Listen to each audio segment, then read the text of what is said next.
You're listening to an Airwave Media Podcast.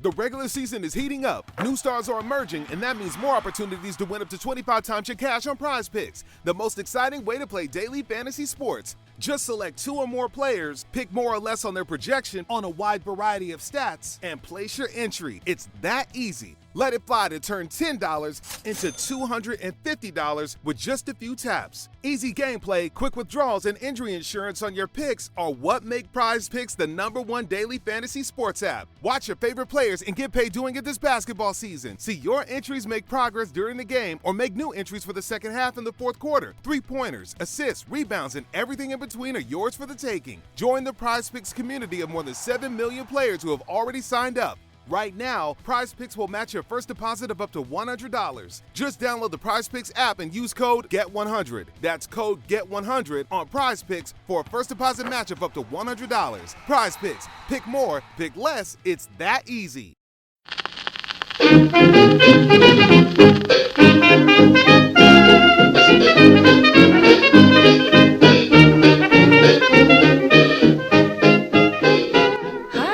And welcome to Who Did What Now, the history podcast that's not your history class, with me, your host, Katie Charlwood, history harlot and reader of books. Brought to you by Airwave Media. Did I need to make a weird trumpet noise with my hand? No. Did I do it anyway? Yes. Did I enjoy it? Abso-fucking-lutely I did. Because why shouldn't we have trumpets blaring for the 50th episode? Da-na-na-na. I don't know why I'm giving strange ye olde theme music to this. I don't know why. It just seems appropriate. Clearly I've been up too long. I do have a favour to ask all of you, but I'm going to put it at the end of the show because, let's face it, I'm going to talk too much here. But this is the 50th episode, and I wanted to do something big. And well, it is the 50th episode. I really should go bold and brash and somebody who's really well known, like one of the most famous people in history for a variety of reasons in a variety of locations. But before we get into all of that, update on me. My voice still hasn't fully healed, and my voice is still craggly and croaky, and you know what I need? You remember Matthew Lillard, who played Shaggy on Scooby-Doo, the movies? Well, he would scream himself hoarse, and they would make him these special drinks to soothe his throat and protect his larynx. I must find out that recipe because that's what I need. That's what I need. Luckily though, my voice is much better than it was. I can actually talk for lengths of time now. Before I could probably muster 30 seconds and I was just down. I was out. There was no more coming out. It was getting pretty difficult for a couple days, but it's doing all right now. We're gonna go through. That being said, it wasn't the only sort of shit to happen to me over the last couple weeks. So I took a tumble last Saturday. I was walking into work one morning and I had my headphones in, glasses on, sun was glaring, didn't have my sunglasses because for some reason, I don't own prescription sunglasses this year, but whatever. So I'm trotting down the street, got my headphones in, the sun is shining, I'm singing along to Stick It to the Man from the School of Rock soundtrack because it's a bop. And I'm on my merry way, and there's this portable street sign that I do not fucking see. But one of the feet is straight, and the other one is bent up. So I step over the first step, but I get caught on the second one, and I start flying through the air very ungracefully, I might add. And both of my palms head off the ground. And I somehow twist my right hand because it's still holding my iPhone. And I'm like, not the phone! Protect the phone! And while I do that, somehow I manage to flip myself onto my back, thus making sure my head isn't hit off the ground. Hooray. But my back somehow lands on the feet of this portable sign. And I lie there on the ground and I'm like, well, this is embarrassing. I actually said that out loud. I did. And I look over and there's 2 people sitting on a fence just watching me lying there. So I get up, scrape myself off. There's dust and dirt. and both of my hands are scraped. And when I had to sterilise my hands at work, it was not a pleasant experience, let me tell you.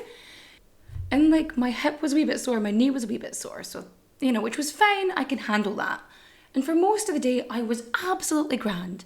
But then like an hour before closing, I start getting these pains. So like up my forearms, up my thighs, and my back, my neck. I was just so sore. And when I got home, I was kind of really stiff and I was having trouble moving. And then during the week, it's kind of reduced itself to what I can only describe as a stinging pain in the back of my ribs.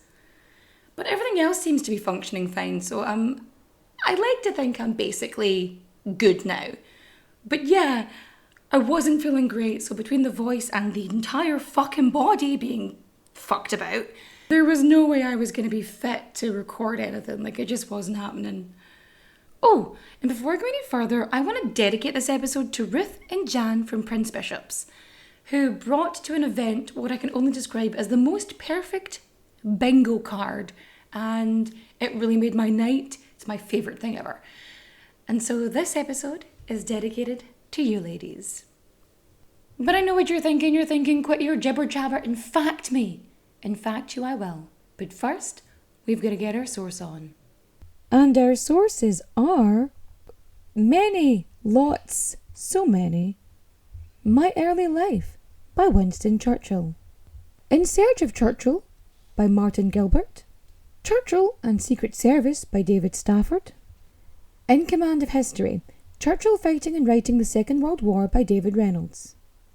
The Iron Curtain, Churchill, America and the Origins of the Cold War by Fraser J. Harbut. Churchill, The End of Glory by John Charmley. Rethinking Churchill by Shashi Tharoor. I have a feeling I've pronounced that wrong. War Office Files, W0188, British National Archives. Stop. I'm not referencing Codename Bananas. Just because it does mention Churchill, though, you are correct. You are correct. It does have the war, and you're saying some war. It does have the war, and it does mention Churchill. You're absolutely correct. Okay, now you put down Codename Bananas. Okay, we're going to read that tonight after our movie. Changing Direction: British Military Planning for Post-War Strategic Defence, 1942 to 47. Echoes of Experiment in Unleashing a Demon by Robert McNeill. Churchill and the Bomb in War and Cold War by Kevin Ruin. Operation Unthinkable, Its Significance and Development of the Cold War by Sam Hines. We also have the nationalarchives.gov.uk, thehistorypress.co.uk, and winstonchurchill.org. Churchill and the Tony Pandy Riots by Anthony Moore O'Brien. Churchill Troops and Strikers by Richard Langworth. Churchill's Secret War, The British Empire and the Ravaging of India During World War II by Majeshri Mukherjee. I totally pronounced that wrong. Famine in the 20th Century by Stephen Devereux. Taste of War, World War II and the Battle for Food by Lizzie Collingham. Ingredients of Famine Analysis, Availability and Entitlements by Amartya Sen. The Famine Inquiry Commission of 1945. How British Rule Changed India's Economy, The Paradox of the Raj by Tirthankar Roy. India at War, The Subcontinent in World War II by Yasmin Khan. Gallipoli by Peter Hart. Gardens of Hell, Battles of the Gallipoli Campaign by Patrick Gariepi. Gallipoli, The End of the Myth, Robin Pryor. I was told that you pronounce it Gallipoli and not Gallipoli, but in the current Sandman series, Charles Dance pronounced it Gallipoli, so why am I getting called out and not Charles Dance? Just saying. The War of the World, History's Age of Hatred by Niall Ferguson. Civilization and Frightfulness, Air Control in the Middle East Between the Wars by Charles Townsend. A Conditional Norm, Chemical Warfare from Colonialism to Contemporary Civil Wars by Doreen Horshig and Gunez Murat Tezkur. I'm gonna have to apologise to people for not pronouncing things even remotely properly. So on top of that, we have history. I think that's all of the sources. I have a feeling that I've missed one or two, but you'll be fine. So, are you sitting comfortably? Good. Then let's begin. Hold on to your bonnets and breeches, it's time to talk about Winston Churchill. So Winston Leonard Spencer Churchill was born on the 30th of November 1874 at Blenheim Palace, which was like his family's ancestral home in Oxfordshire. He was born to Lord Rudolph Churchill, a Tory MP, and Jenny Spencer Churchill, formerly Jenny Jerome, who was an American-born British socialite. Basically, his dad was posh and his mum was rich. When Churchill is 2 years old, his paternal grandfather, John Spencer Churchill, he gets appointed as the Viceroy for Ireland, because at that time, Ireland was still under British rule.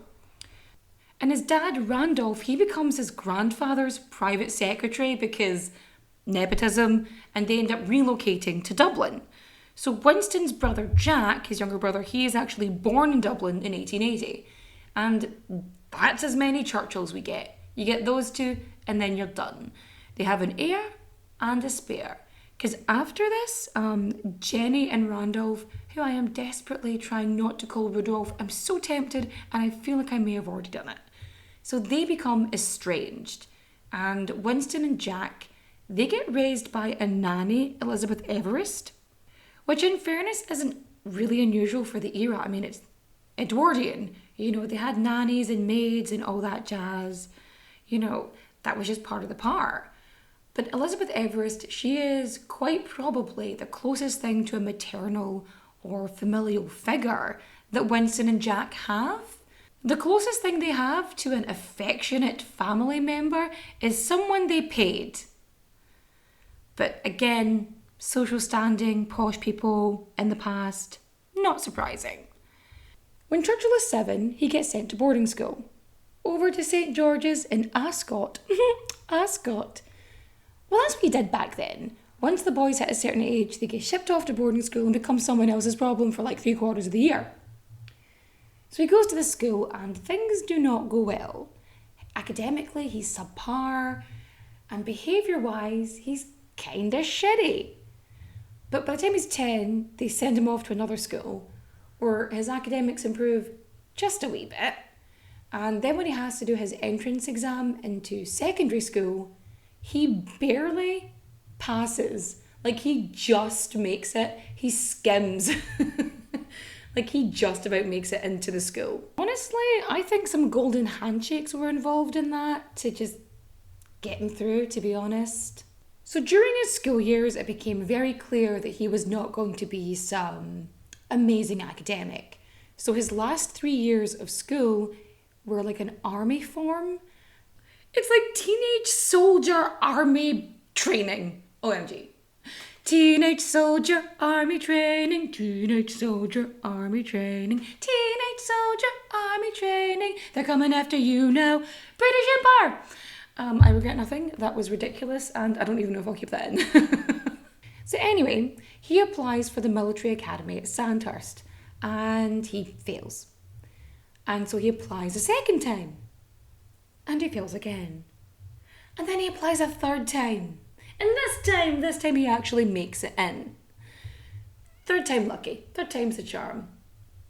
That's fine. That's fine. So yeah, he gets accepted as a cadet in the cavalry. And so he's at Sandhurst and he graduates in January of 1895. And then in February, his dad dies. Which isn't great.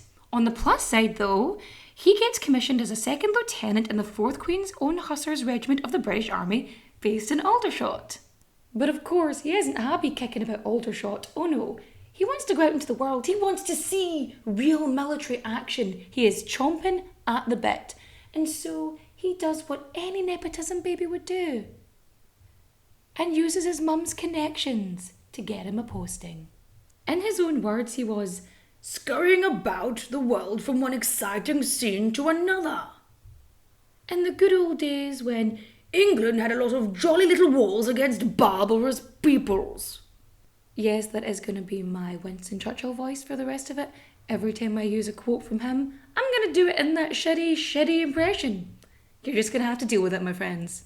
Right, so Churchill and his mate, they bugger off to Cuba in the autumn of 1895 to observe the War of Independence. Although it's less observing and more joining the Spanish troops to crush freedom fighters. So yeah, he's jaunting about in the army. He's going from place to place. He goes to Bombay, in Egypt, in Sudan. He's kicking about, all the while writing articles and sending them back. See, Churchill didn't think that his military wages were quite enough. They weren't enough to satisfy his particular needs. And so he needed to earn more money. So what he did is he had a wee side hustle as a journalist. So he would write about all the places he went to and the stuff that happened. Right? Winston Churchill made his money on the side by being a war correspondent. Granted, he was less than factually correct, because everything he wrote was twisted with his own particular upper class bias. So Churchill, he goes from Cuba to the States, because, yeah, let's face it, it's not that far a journey. So he goes over there and he's writing back to his mum. He has a great time there. And he writes back and he says to her, "What an extraordinary people the Americans are." Yeah, he's liking it. He's having a good time. So after that, he heads back to Bombay. Then he's based in Bangalore. And he's based in India for like 19 months with his regiment. And while he's there, he's like, I need to learn more shit. Because he's like, I don't know enough shit. I need to know more shit. So he gets his mum to send him books. He's reading Darwin and Plato and all this stuff. And he gets his mum to send him books about politics. And even copies of the Annual Register. And this is like the Bible of politics. Like who's who, what's happening, you know, how the tide is turning, all this shit. So he starts learning about politics, and as he does this, he declares himself a liberal in all but name. Because he, and you're never going to fucking believe this, he believed that his politics and his personal beliefs were very liberal. That's right, you heard me. Winston Churchill, the Winston Churchill, believed that he was a liberal politician, but without the label of liberal, like not aligned with the Liberal Party. And here's the thing, the reason he wasn't aligned, and the reason he was not aligned with the Liberals, was because they supported Irish Home Rule. So just in case you didn't know, Home Rule, or the Irish Home Rule movement, was a campaign for Ireland to be self-governing, for it to be its own state, and not be under British rule. Like they wanted to be independent of Britain that had colonised it. It didn't want to be part of that. And Churchill was like, no, we should absolutely control you, 100%. So because Churchill is incredibly opposed to the concept of Ireland self-governing and not being under the control of the country that colonised it, he allies himself with the fucking Tories. In 1897, Churchill is on leave from India, and he gives his very first public speech. And who is it for? The Conservative Party, for their Primrose League. And what was in this speech? Well, I'm glad you asked, because I'll tell you. He is supporting non-denominational education, which is good. Like, the church should not be ruling your education system. That's just not a good thing. And that's fine.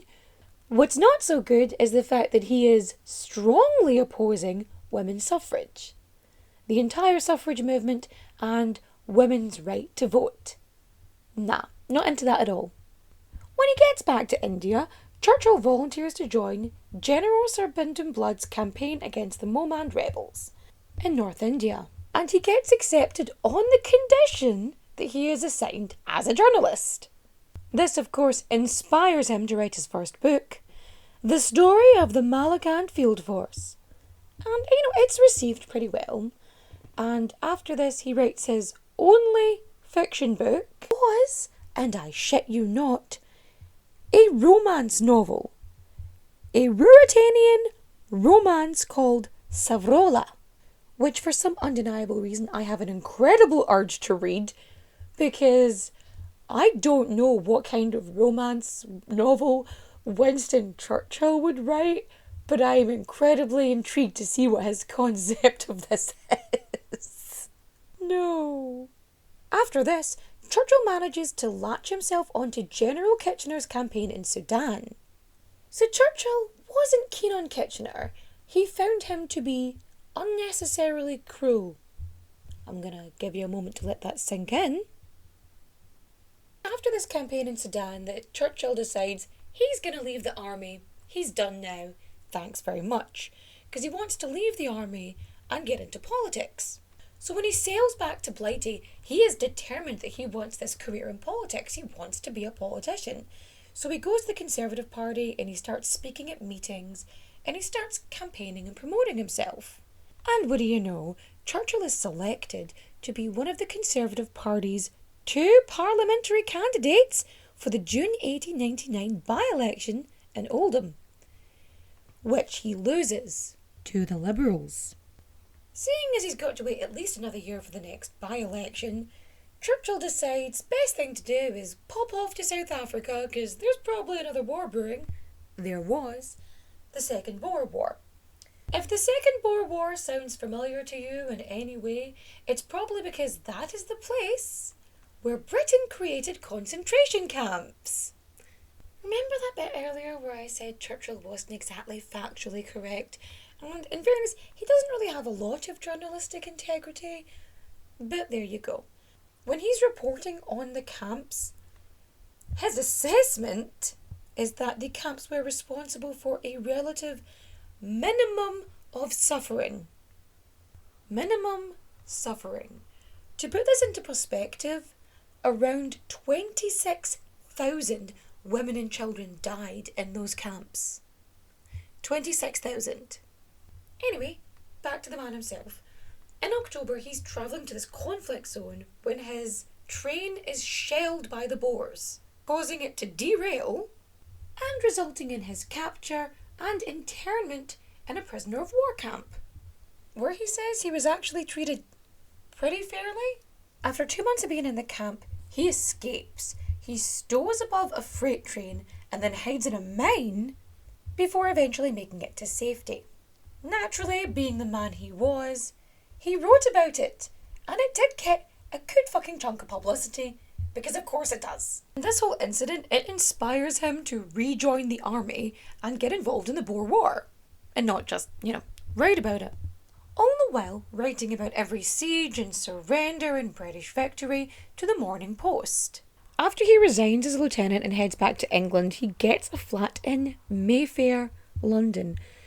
Some of you may know Mayfair as the most expensive property on the Monopoly board, which is how I would know it. It's the dark blue one that everyone always really wanted because you could make so much rent from it. But anyway, that is where Churchill is. That's where he's staying, and that is his base of operations for the next, 6 years or so. Because for him, this is a prime location for him to really boost his political career. And you know what? It works for him, because in 1900 he gets elected as an MP for the Conservative Party. He gains a seat in the House of Commons. Yeah, and in the very same month that he becomes a Member of Parliament, he publishes his book, Ian Hamilton's March, which is all based on his time in South Africa and everything that happened there. So when he goes on a lecture tour in November that year from Britain to the US and Canada, this is the main focus. And what's really interesting about this is the money that he was making when he landed this seat. The money, the fucking money. He was earning £10,000 for these lectures. Not in today's money, in then money, past money. In today's money, it was £1 million. £1 million. That's fucking ridiculous. That's fucking ridiculous. Now, I understand that at the time, being a Member of Parliament, being an MP, was not a paid position. You did not receive a wage, which is one of the reasons why so many politicians were lords and ladies and people with vast incomes. I understand you didn't get money for this, but £1 million? £1 million? What? What? This whole thing was a sort of weird Ouroboros for him, because as he was going around, He was talking about himself and his own exploits and everything that happened to him. So he was promoting himself and earning money for it. Like, he was earning money to be his own advertisement, which is just, it's fucking funny to me. Because see, at this point, Churchill isn't really anything yet. The only thing he is a celebrity who's known for being a celebrity. And this tour is like the ye olde equivalent of doing everything to promote yourself short of going on Love Island. Like, it's everything. So back to the actual politics shit. So in 1901, he's got his seat in the House of Commons, he's a member of the Conservative Party, but he ends up in this faction called the Hooligans. In fact, I was not really going to bring up, but I just really wanted to use the pun hooligan, a play on Lord Hugh Cecil, Hugh, and the word hooligan, because apparently this group's parliamentary manners were, not great. Basically, they were backbenchers who didn't quite support, like, the leader of the party's, views and plans, basically. Because Churchill, he wasn't really happy with the Conservatives' plan for, like, funding with things like the army budget. He thought more money should go to the navy, and he was really against economic protectionism. Basically, the Tory party wanted to raise taxes and tariffs on all goods imported and exported, as opposed to goods that were grown, produced, made within Britain and sold within Britain.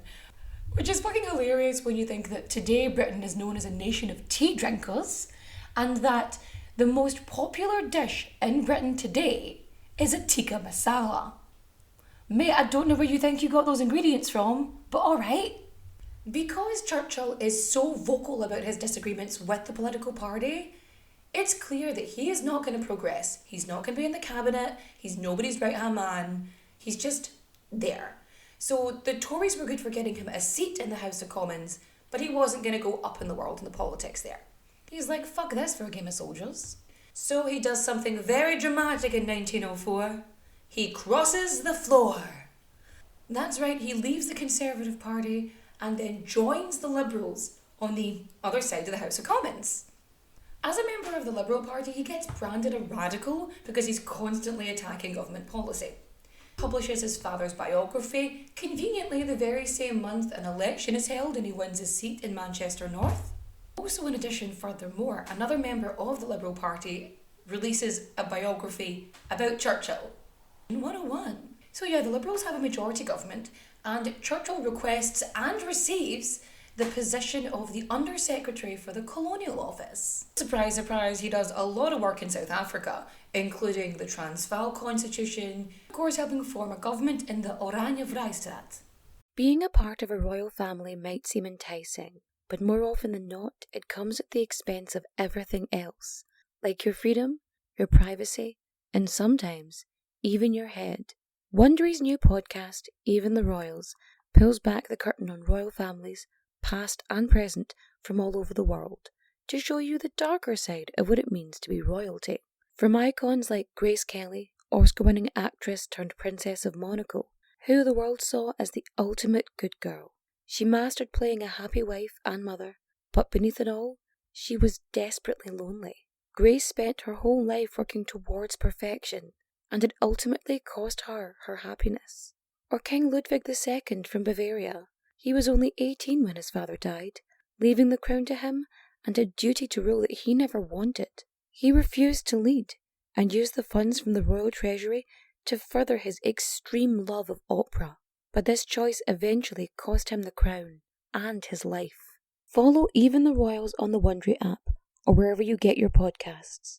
You can binge Even the Royals ad-free right now on Wondery Plus.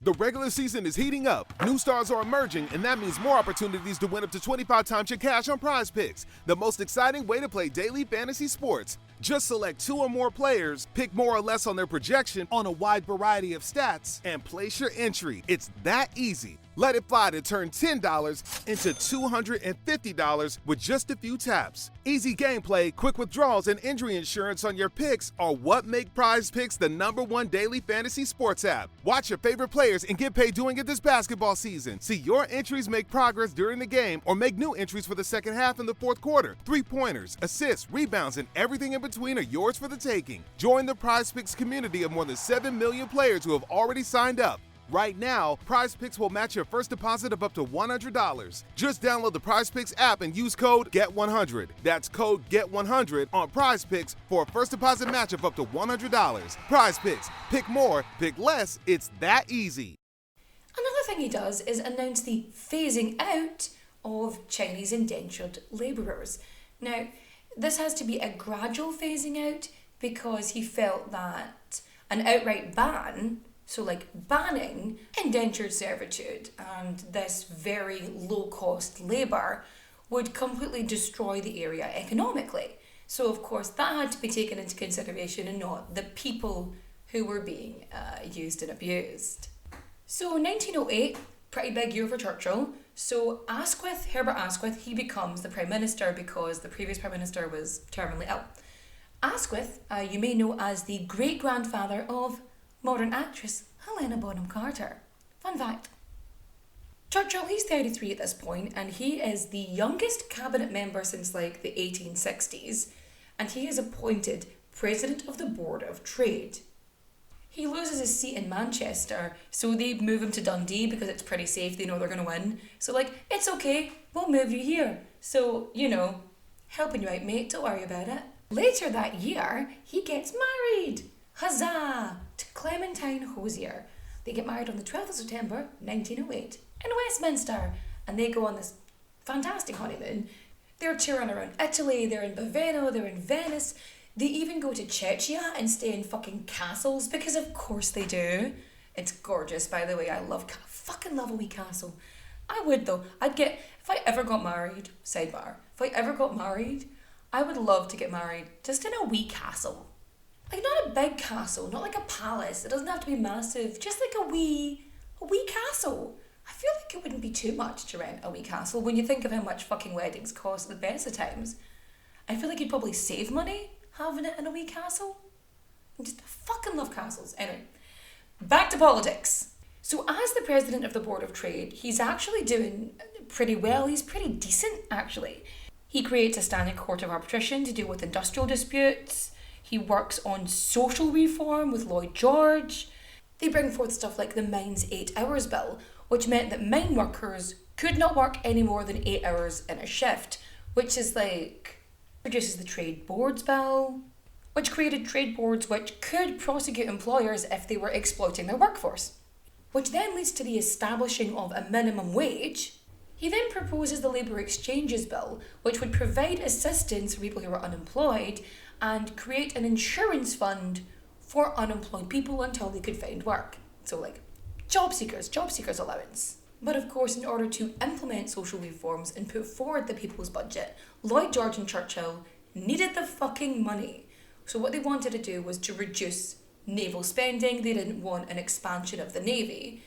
And you've got McKenna there, who's very adamant that war with Germany is inevitable. He's like, listen, there's going to be a war coming. We need to be prepared. I'm telling you. And they're like, no, you're wrong.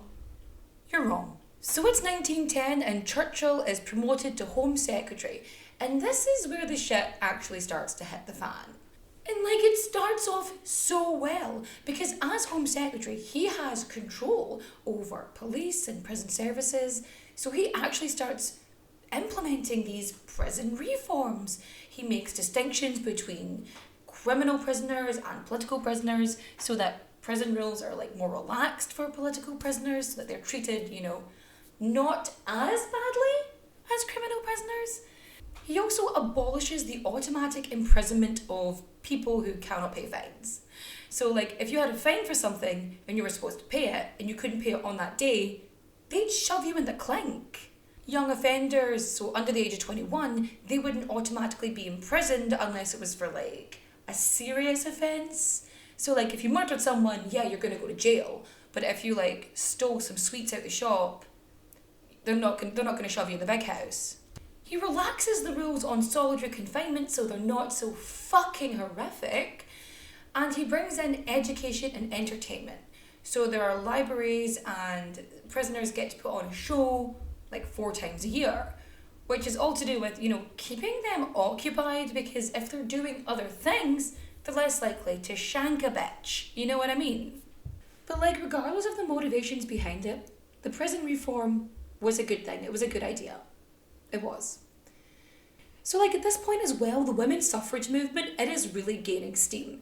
And Churchill is of the official opinion that, he doesn't really mind if women have the vote, as long as the male electorate agree. Which is shitty for a couple of reasons. One being that it's just a fancy way of sitting on the fence. And 2, that not all men could vote. Like 40% couldn't vote. Because it was like 60% of householders.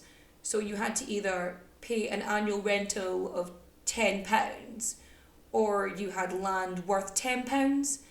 So it was, you had to not be poor, effectively. But anyway, the Tony Pandy riots. Now, this is mismanagement and an absolute shit show from the get-go. So these coal miners in the Rhondda Valley, they are striking because of their adverse working conditions. There is a cartel of mine owners and they are deliberately keeping the wages low in this incredibly deprived region of Wales. And so the workers are like, fuck this for a game of soldiers, and they strike. So the striking leads to like looting and rioting, but only damaging properties that are owned by the pit owners. So the Glamorgan chief constable, he's like, shit, and starts requesting troops. And Churchill, he has the troops adjacent. So he has them in Swindon and Cardiff. So that they're, adjacent, close by. But he doesn't want to send the troops in right away, because sending a bunch of armed military into a small area in Wales does seem a little bit like overkill, wouldn't you say? And, for your optics, it doesn't really look that good when you're sending the military to attack your own people. Anywho, he sends in 270 police officers who, they've got their truncheons and stuff, which, if you've ever been hit with a truncheon, they are not pleasant. It's like being hit with a teeny weeny baseball bat. It's fucking solid, it's unpleasant. It's not just regular police officers he sends down. He also has, the cavalry, so mounted on fucking horses. I don't know about you, but if I'm striking and I see a fucking horse coming towards me, no, I will not be happy. I will be terrified and I will be swinging every which way but up. No. Bye-bye. The funniest thing about the looting, though, is that, they're fucking up all the shops and they're stealing shit with all the stuff owned by pit owners. But, there's a chemist or something which is owned by this, Welsh international, rugby player or, ex-player. Welsh love their rugby. But, it's not just men that are out, looting, rioting, picketing. There's, women and kids there as well. And it's kind of this weird festival atmosphere happens, because they're, parading around town in, clothes and shit. And then you've got all these, massive police force showing up. And then, after the police show up, the fucking army comes in. And it is an absolute fucking shit show. And Churchill's complaining that both sides, that both the miners and the fucking cartel, which is deliberately keeping the wages down, are both being unreasonable. That's his opinion on it. And the papers, the English papers of the time, they're complaining that Churchill should have sent in the troops quicker. And then you've got the Labour Party, who's what the fuck were you doing? You should have supported the trade unions. You should have supported the workers. Considering his, initial part of his career was based on that, you think he'd be more inclined, but no.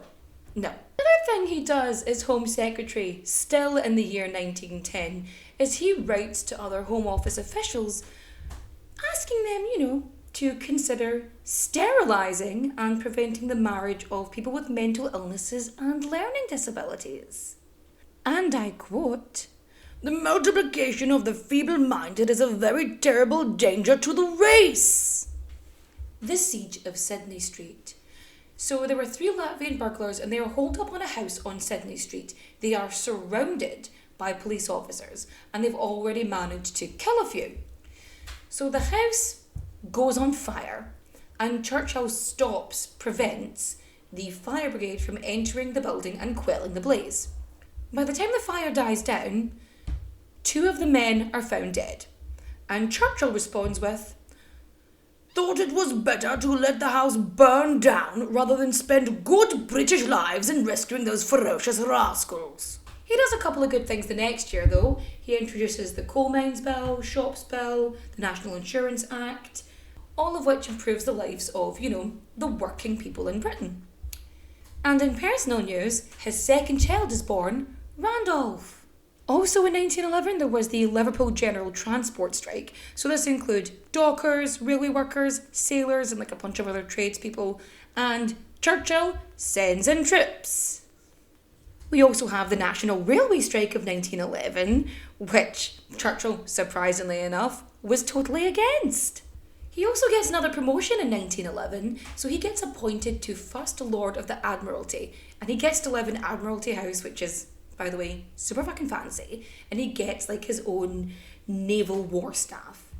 So he starts expanding the navy, he's rebuilding it, he's boosting it up.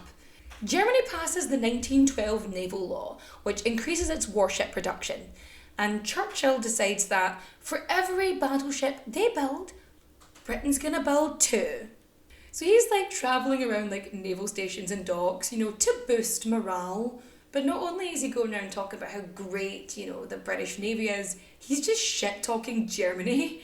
Everywhere he goes, he's fuck them. So he is increasing production of submarines, seaplanes, he's increasing and focusing on the British Naval Air Force, all of it. But of course, expanding the Navy wasn't the only thing he was into. In 1912, he also brings forth the Mental Deficiency Bill into the House of Commons, because he was worried that the feeble-minded and the mental defectives were a danger to society and had to be stopped. Not only did he want to ban marriages for them or sterilise them, he wanted to introduce compulsory labour camps for mental defectives. If you're thinking this sounds a lot like eugenics, well, Churchill did attend the first International Eugenics Conference in London. Not even remotely surprised, not even a little bit. So one of the biggest issues in British politics at that time was Irish Home Rule. So they wanted to establish a government in Dublin that would rule all of Ireland. And Ulster-Unionists were obviously very opposed to this. And the Home Rule Act, it gets passed, but before anything can actually happen, a bigger issue arises. The Great War, also known as World War I. As First Lord of the Admiralty, this is Churchill's fucking time to shine.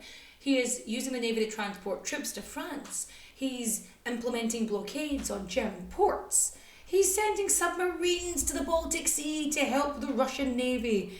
So expanding the Navy is one thing, actual military strategy is quite another. So he's visiting Belgium and there's a city that's under siege by the Germans.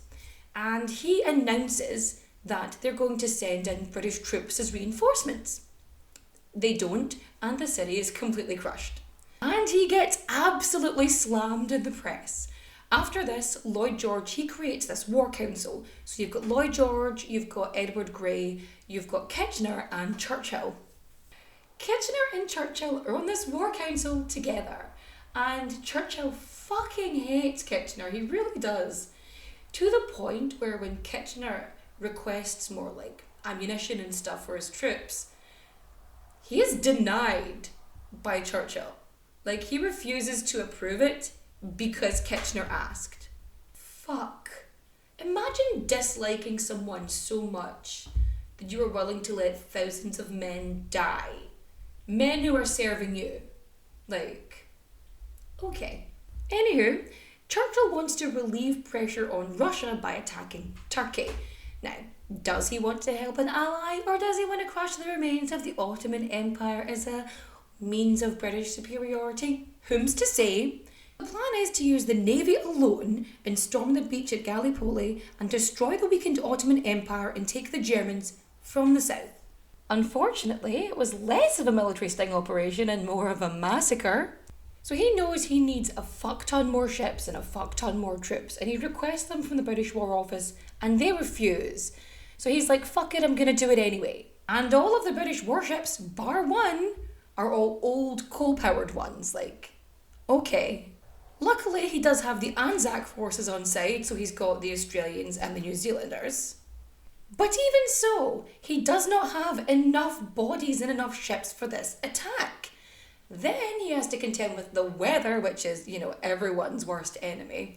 And they take so long trying to reach the beach that the enemy manages to gain a fuck ton of reinforcements, and it's just a massive slaughter, losing 45,000 men.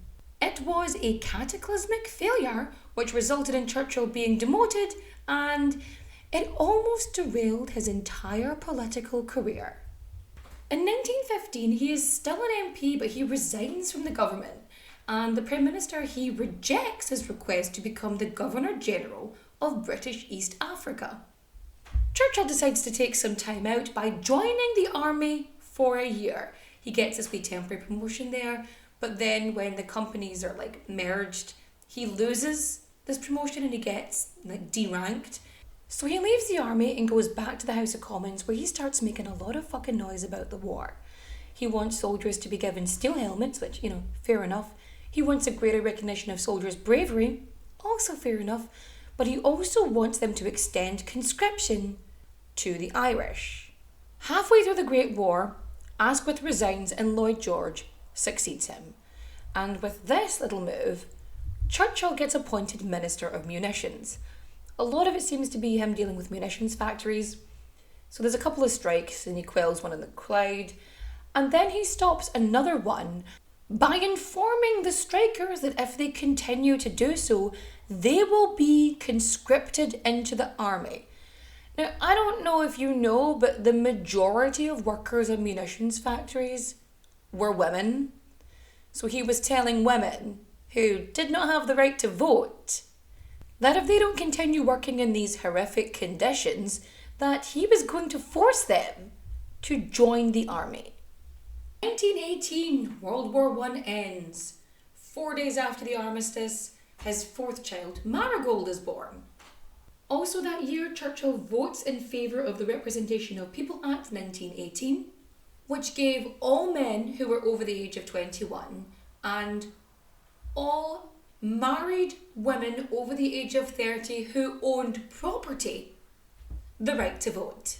In 1919, Churchill is moved to the War Office as the Secretary of State for War and Air. The Anglo-Irish War, also known as the Irish War of Independence, it's still running because the Home Rule thing never happened, and Ireland is still very much under Britain's thumb. So Churchill thinks this is the best time, instead of supporting, a country's right to govern itself, he decides to send in the Royal Irish Constabulary. The RIC, also known as the Black and Tans. Now, the Black and Tans are named so because of their uniforms. So they didn't have enough uniforms to go round, so they would just mix and match, just black and tan. So they would be recognisable. And there was lots of rumours about who the Black and Tans were. They're like, oh, it's people from prisons and yada yada. No, these were unemployed soldiers who had returned home from World War I. Because giving weapons and unlimited power to people who are suffering from PTSD and unresolved trauma, that's going to work out really fucking well for you. Because the Black and Tans, they're given fucking full reign. They get to do whatever the fuck they want most of the time. Because the Black and Tans were brought in to fight the IRA, the Irish Republican Army, who at that point were very much freedom fighters who were just vehemently opposed to British rule. They wanted Irish home rule. And the problem is when you've got something like the IRA is that it is guerrilla warfare. But of course, roots run deep. So you've got ordinary civilians up to politicians who are aiding and abetting the IRA. The Black and Tans committed violent atrocities and horrific crimes throughout Ireland to civilians, and Churchill never denounced them. He stood by his decision and was adamant that it was the right thing to do.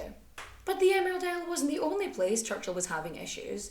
So in Mesopotamia, which is modern-day Iraq, it was under British occupation, and there was what some might refer to as an uprising, and without sort of any hesitation whatsoever, Churchill requested the use of mustard gas. It wasn't used, by the way, but he also authorised the use of sneezing gas, not to be confused with tear gas, because they're both a lacrical gas. What the fuck is sneezing gas? Well, I'm glad you asked, because I will tell you. It's a gas that not only causes excruciating pain, but causes you to vomit blood. Now, I've had so many people argue with me about this. They're like, oh, he only wanted to use tear gas. Firstly, tear gas in 1920 is very different to tear gas now. It is much worse. Secondly, it was sneezing gas, which, again, worse than tear gas. Not sure about you, but I feel like vomiting and choking up blood, not really a good thing.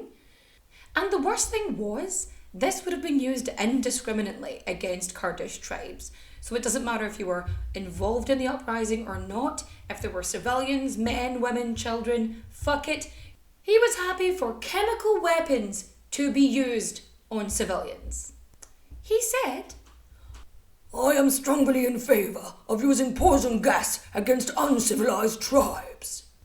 So in 1921, he gets promoted to Secretary of State for the Colonies, and while he's in this position, there is an exhibition of his paintings.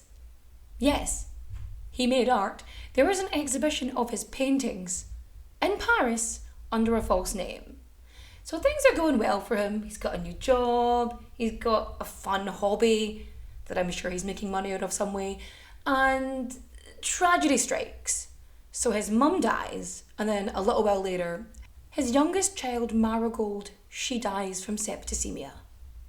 Unsurprisingly, he threw himself into his work, and first things up was negotiations with Sinn Féin for the Anglo-Irish Treaty, which I'll be honest to you, feels like less of a negotiation, because Britain was ready and was clear about it, that if Ireland did not agree to the terms, if the talks fell through, that they were ready to bring in martial law. Like, they had it set up and ready to go. The next thing he had to do was put people in power that he wanted in power. So, in Iraq he installed Faisal I, and in Jordan, Abdullah I. He travelled to Palestine and denied the Palestinian request to restrict Jewish migration into Palestine. 1922 was a really busy year for him because Turkish forces are threatening to occupy a neutral zone that the British Army kind of protects. So Lloyd George and him, they want to use like British force as resistance, and the Conservative part of the government don't want to do that. So the Tories go, nope, and they get out, and this triggers a general election. So while the run-up to the election is happening, his fifth daughter, Mary, is born, and that's his last kid. And then a month later, he suffers appendicitis and has to go into hospital. So while he's in hospital, he loses his seat in Dundee to a prohibitionist. So he loses his seat. He's in hospital recovering from appendicitis. There's a 1-month baby at home, and he's just been told that he doesn't have a job anymore. This would be a prime time for a midlife crisis for Churchill, but he buggers off to the south of France, and he gets into painting, and he writes some memoirs, and he's just there for about 6 months, and then another general election is held. So by the time 1924 comes around, he tries to go in as an independent, anti-socialist candidate, and he is defeated. See, the thing is, Churchill really fucking hates the Labour Party. He hates them, and he really despises the fact that the Liberal Party is in support of Labour. So he goes to a Conservative Party meeting in Liverpool, and he says that the Liberal Party has no space in British politics. And after this, he joins the Conservative Party. So when the Conservatives get into power at the next general election, he is appointed Chancellor of the Exchequer, even though he has absolutely no economic or financial background. Like, no. But he's the guy in charge of the money? What? As Chancellor of the Exchequer, he brings back the gold standard, which, surprise, surprise, caused deflation and unemployment. And it really fucked up the coal industry. It wasn't completely bad. He did reduce the pension age from 70 down to 65, so that was good. He did, though, for some unfathomable reason, reduce taxes on luxury items. So in 1926, Churchill was editing the British Gazette, which was the government's anti-strike propaganda newspaper. Because, of course, if there is a general strike going on, you want to be able to go against it. And, after the strike ends, he becomes, an intermediary between, miners and their employers. Because coal miners were still being fucked over for wages. Who could have known that this thing that was an issue 16 years ago is still going to be an issue now? This does, however, lead Churchill to call for the introduction of a mandatory minimum wage. So, legally binding, full-on minimum wage for workers. The next year, Churchill goes to Italy. He visits Rome and he meets Mussolini, whom he praises. Winston Churchill, praised Mussolini. 2 years later, there's another general election. Churchill keeps his seat, but the Conservative Party, they are voted out. And Labour are in. So Churchill, he's not feeling good. He's got the black dog. See, Churchill was prone to bouts of depression, and he referred to it as his black dog. Depression. It was depression. So in order to kind of counteract this, he would throw himself into painting and writing, and because he was out of office, that's what he did again. He started writing volumes on a biography of his ancestor, John Churchill, the first Duke of Marlborough. It's around about this time he starts drinking more, and he's reported to be kind of a heavy drinker. So he tries to create a conservative liberal coalition to fight the Labour Party, but he ends up resigning from the shadow cabinet because the Labour government want to grant Dominion status to India, and the Conservative Party are supporting this. And he doesn't agree, so he resigns, because he thinks that if India has home rule, then soon enough it's going to want independence, just like Ireland did. So one of the discussions about India ruling itself was to provide it with universal suffrage so that everybody had the right to vote. And Churchill said, "While at this moment should be forced upon the untutored races of India, that very system, the inconveniences of which are now felt even in the most highly developed nations, the United States, Germany, France, and in England itself." He also really hated Gandhi, calling him a seditious Middle-Temple lawyer, now posing as a fakir. So the Tories, they win the next general election. And Churchill, he gets elected, he gets a seat, but he doesn't get a ministerial position. It really gets bad to worse for Churchill here. So he tries to divide the House over this Dominion status of India, and only 43 MPs back him. He then loses a fuck ton of money in the Wall Street crash, so he decides he's going to do a lecture tour of the USA, North America, because he's going to try and scramble back some money. Also, Prohibition is very much still happening in the USA, so Churchill brings a doctor's note with him saying that he is medically required alcohol. So Churchill, he's in New York, he's crossing Fifth Avenue, and then, blam, he gets hit by a car, and he gets a pretty nasty head wound which results in neuritis. So he and Clementine, they go on a wee trip to Nassau, hopefully for him to recoup, but he is just fucking depressed. He's like, I've lost so much money, I'm injured, my job is shitty, it's not going well. So when he's feeling a wee bit better, they head back up to the States and he finishes his tour.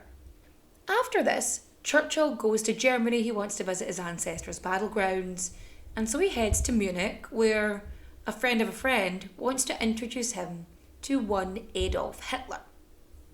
Hitler did not come to the hotel to meet Churchill. Some say it's because Churchill was like, Hitler, is he the fella who doesn't like Jews? And Hitler took offence at that. And the other side say that Hitler said Churchill isn't in office and of such is of no consequence. Either way, they didn't meet. So Churchill visits Blenheim, and then a few days later he's struck down with paratyphoid fever and he gets put in a sanatorium in Salzburg. So he thinks he's fully recovered, and so he heads back to England. And then when he's going for a wee leisurely stroll one day, bam, his ulcer hemorrhages and he collapses. So he gets taken into hospital, and then he has to stay in a London nursing home for a wee while. Skip forward to 1933 and Hitler is in power in Germany. And Churchill, he isn't too happy about this, because he knows that Germany is rebuilding their air force, and he has some kind of idea about the Luftwaffe being created, and Britain had reduced its air force, and he's like, no, we need to get more. In 1934, Churchill goes onto the radio in a national broadcast and raises his concerns about, Nazis and Nazi Germany. And around about this time, Churchill also said this: "Those who have met Herr Hitler face to face have found a highly competent, cool, well-informed functionary with an agreeable manner, a disarming smile, and few have been unaffected by a subtle personal magnetism. Hitler and his Nazis had surely shown their patriotic ardour and love of country." He also said that he had admiration for Hitler and the courage, the perseverance, and the vital force which enabled him to overcome all the resistances which barred his path. And also on the whole Mussolini thing, he's praising him because anti-socialism, but he opposes Italy's invasion of Abyssinia, as it was a primitive, uncivilized nation. Fun fact, Italy lost. So King George V, he dies, and obviously Edward is next in line to the throne. That's Edward the 8th, I think. 1 second. Yes, Edward the 8th. When in doubt, sing the monarch song from Horrible Histories. William, Henry, Stephen, Henry, Richard, John, oi, Henry, Edward, Stu, and 3 more Henrys join our song. Edward, Richard III, Henry, Ed again, Mary 1, good Queen Bess, Jamie, Charles, and then Jim, Will, Mary, Anna, Gloria, George, Will, Victoria, Edward, George, 6, and Queen Liz 2 completes the mix. Well, you can really hear that my voice hasn't come back. Fuck. Wow. So yeah, Edward the 8th, he wants to marry the love of his life, divorcee Wallis Simpson. American divorcee Wallis Simpson. And the farm and all his advisors are like, you can't marry her and be king. So he abdicates, and George VI succeeds him. Churchill pledges his allegiance to the new king, but he says the abdication crisis was premature and probably quite unnecessary. In 1937, Baldwin, the Prime Minister, he resigns, and he is succeeded by Neville Chamberlain. And Churchill is really welcoming to this at first. He's really happy, he's on board. But this quickly sours when Neville implements an appeasement policy for Mussolini, which he plans to extend to Germany. This may shock you, but Churchill was very anti-appeasement. He wanted to have a show of force, if nothing else. At the very least, a show of force. But he was hoping to launch an offensive. But the government was using appeasement as a way to pacify, the opposing forces, because they weren't ready. They had to buy time. There was no way they would have survived launching an offensive so early on. And remember, the Great War was still fresh in the minds of so many. Britain still bore the scars of it. It hadn't fully healed, it hadn't regained itself from that point. They weren't ready for another grand-scale war. And by appeasement, they were hoping to either buy time or hopefully avoid getting involved in anything. Plus, Britain had other things to focus on, and deciding the right to rule over the fate of Palestine. As we know, Churchill wasn't super into, any group of indigenous people laying claim to their own land. So, at the Palestine Royal Commission, in 1937, Churchill testified that Britain had the right to choose Palestine's destiny. He states...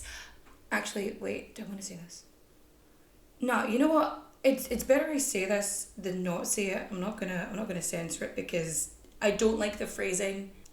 But yeah, this is a quote from Churchill at this commission. "I do not admit that a great wrong has been done to the Red Indians of America or the black people of Australia. I do not admit that a wrong has been done to these people by the fact that a stronger race, a higher grade race, a more worldly wise race, has come in and taken their place. What a prick.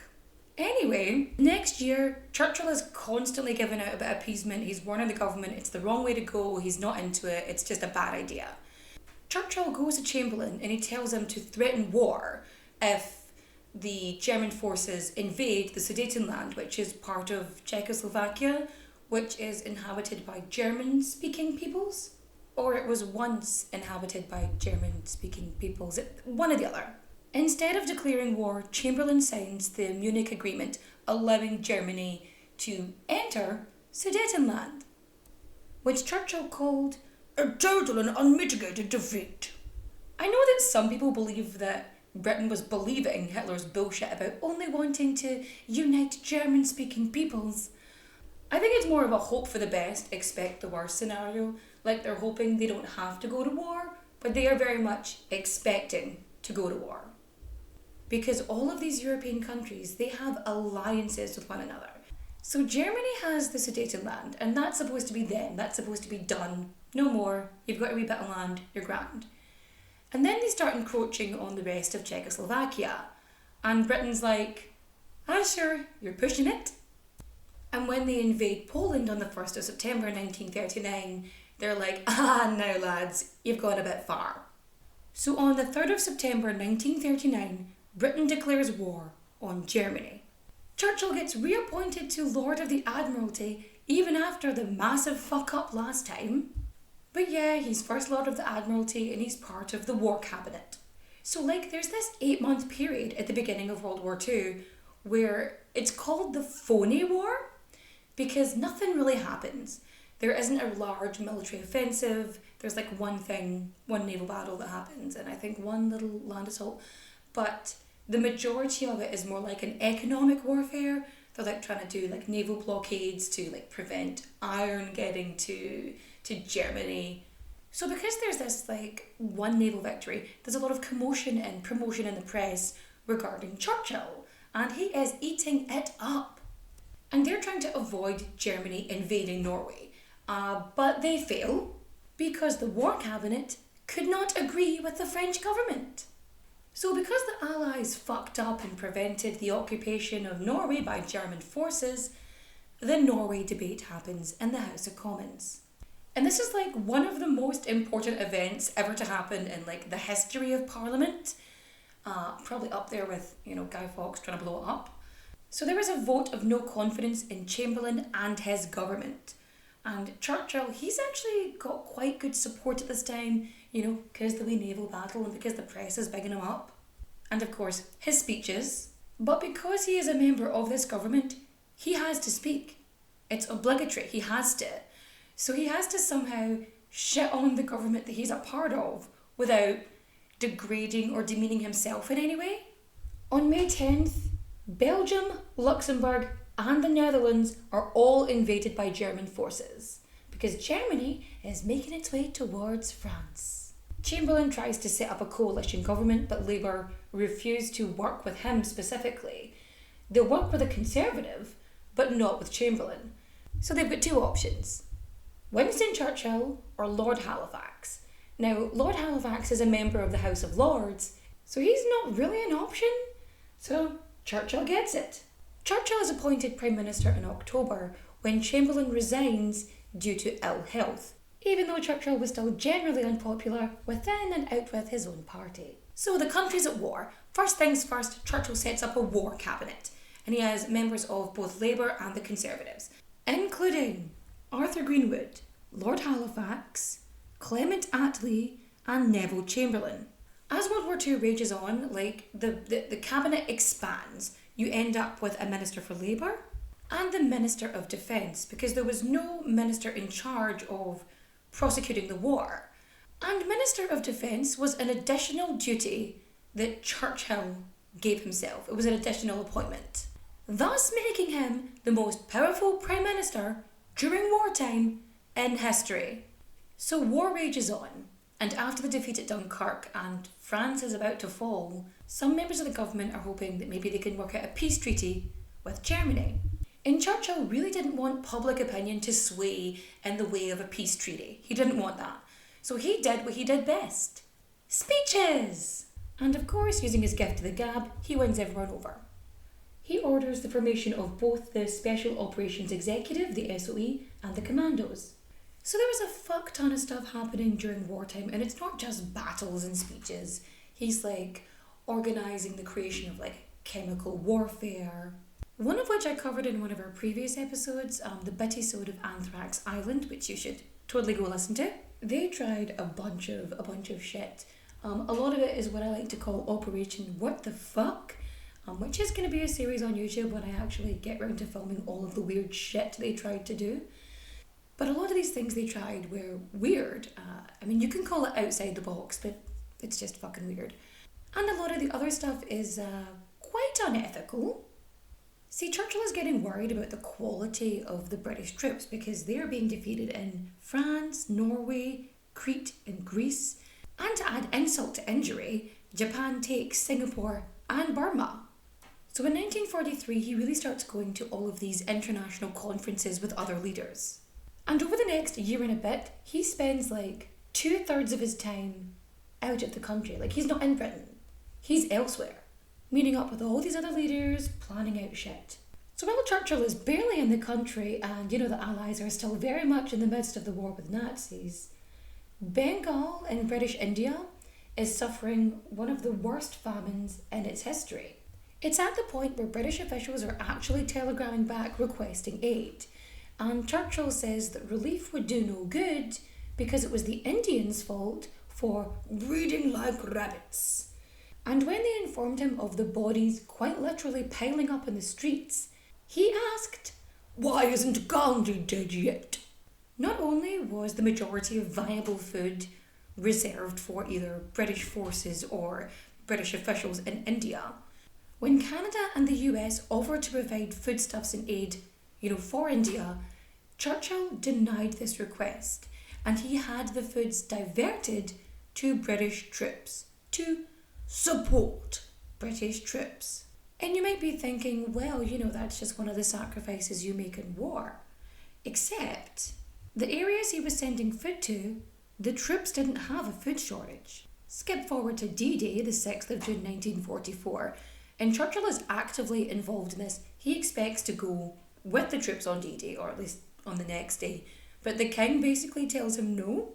So the thing about D-Day is it was actually supposed to happen a little bit earlier, but because of a teenage girl in County Mayo in Ireland, it didn't, and it probably saved literally thousands of lives. But that's another story for another day.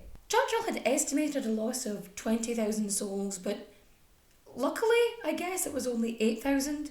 I mean, luckily it was, less death, but still, massive loss of life. Not exactly anything to be happy about. But yes, D-Day and the invasion of Normandy are a success. In 1945, the Allies can feel that the end is near. But Churchill, he really wants to shorten this war. He thinks he can just get it down. And in the last few months of the war, he thinks, what's a war crime amongst friends? The German city of Dresden is full of the wounded and refugees from the Eastern Front. And between the 13th and 15th of December, US and British air bombers decide to attack the city, resulting in the death of up to 25,000 people, most of whom were civilians and people fleeing the war. But Dresden was not the only city to be destroyed by this bombing campaign, because Hamburg and Cologne were also fucked up by the Allies. And it wasn't just cities, small towns were also part of this attack. Allied forces were deliberately bombing small towns with little to no strategic value. Churchill wasn't shy about the fact that he had no conscientious or legal objections to bombing places once he took over as Prime Minister. And he probably didn't give one flying fuck that he killed 635,000 civilians, including 75,000 children. On the 7th of May 1945, the Allies accepted Germany's unconditional surrender. The next day is known as VE Day, or Victory in Europe Day. And Churchill, he broadcasts to the nation that Germany has been defeated. Afterwards, he goes to Buckingham fucking Palace and shows up on the balcony, waving along with the royal family. So the war ends, things cool down a wee bit. Labour no longer wants to be in government, in a coalition, so the government dissolves, and Churchill gets permission from the King to set up a new government until the next general election. So the next general election comes around, and Churchill broadcasts that the Labour government, a Labour government, would have to have some form of Gestapo in order to work. Now, comparing members of the government to your enemy's secret police regime, not really a good idea, but he said it anyway. And surprisingly enough, he loses that election, but he stays a member of the Conservative Party as the leader of the opposition. When Churchill is 77 years old, the Conservative Party win more seats in the next general election in 1951. And Churchill is the Prime Minister again. The King at the time, George VI, he's getting worried about Churchill and his declining health and how he's just not quite the man he was, and he is planning to request that Churchill steps down. Unfortunately, George VI dies before he can do this. In 1953, he accepts the Order of the Garter at Queen Elizabeth II's request, and he is knighted as Sir Winston Churchill on the 24th of April 1953. Months later, Churchill suffers a stroke, and he is partially paralysed down one side. They keep this whole thing a secret at the time, and he goes home to rest for a couple of months, and he recuperates, and he gets basically back to, work in order. So he has to resign in 1955, and Elizabeth II, she offers to create the title Duke of London for Churchill, but then she doesn't because Randolph, his son, doesn't want to inherit it. And even though Churchill had resigned as Prime Minister, he was still an MP, a Member of Parliament, up until 1964, when he eventually stands down, and that's him, finally retired. And he spends most of his time either in London or tossing about the French Riviera, hobnobbing with the high society folks there. But it's not all sunshine and rosy. See, when he's in Monte Carlo, he takes a tumble and breaks his hip. He is then flown back to a London hospital because apparently the hospitals in Monte Carlo weren't good enough. The very next year, JFK, President John Fitzgerald Kennedy, proclaims Winston Churchill an honorary US citizen via an act of Congress. Due to his ill health, he's not able to fly to the White House to receive this honour. Some reports say it's because he was just physically unwell, and others it's the return of the black dog and that he is in the midst of a Great Depression. In 1965, Churchill suffers a final stroke, and he passes away 12 days later on the 24th of January. He has a massive state funeral that they had been planning for 12 years. They had this prepared over a decade in advance. 30th of January, he was buried in St. Matron's Church in his family plot. And so ends the story of Sir Winston Churchill. I'm so glad you made it this far. I'm sorry that my voice is dying. If you liked my retelling of this tale, feel free to rate and review 5 stars on all of the things that you can rate on Spotify, Apple Podcasts. Say nice things, please give 5 stars. Or you can just say mean things. You can say whatever you want as long as you give me 5 stars. You can insult me, I don't care. And now to the part where I ask you a favour. If you were listening to this before September 12th, 2022, I really need you to go onto the Irish Podcast Awards, link down below, and it'll be an option for the listener. Sorry, I know this is a hassle, but bear with me. So you type in who did what now, and you'll see my wee logo come up, and you click on me, and you have to fill in some details, your wee email address, and they will send you an email, which you then have to click on to approve the vote, because it's 1 email per vote. 1 vote per email address. Yep, that's right. I would appreciate it so much. You have no idea. Now, before I go, I must do some recommendations for listening, I am going to recommend the Art of History podcast with Amanda. Go, she's fantastic. Go listen to her. For watching, fuck it, She-Hulk Attorney at Law. It's funny, it's great. Go watch it. And for reading, Fire and Blood by George R.R. Martin. I was recently inspired, not by the TV show actually, but by, is it Kate Lacey? Anyway, she's fantastic on TikTok and she talks about all of the history of Game of Thrones and A Song of Ice and Fire, and it just made me really want to read it again, so go read that. And with that, I shall say goodnight. Adios, au revoir, my friends. Bye-bye.